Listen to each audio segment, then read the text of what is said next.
అందరికీ నమస్తేనల్లా welcome to సాఫ్ సీదా ముచ్చట. కారు పార్టీలుండే అసలైన లీడర్లు ఎప్పుడు తెలంగాణ ప్రయోజనాల గురించే ఆలోచన చేస్తారు.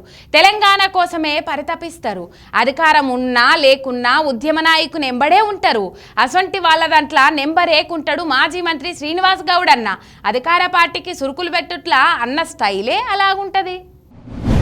మాజీ మంత్రి శ్రీనివాస్ గౌడ్ అన్నంటే శ్రీనివాస్ గౌడ్ అన్ననే.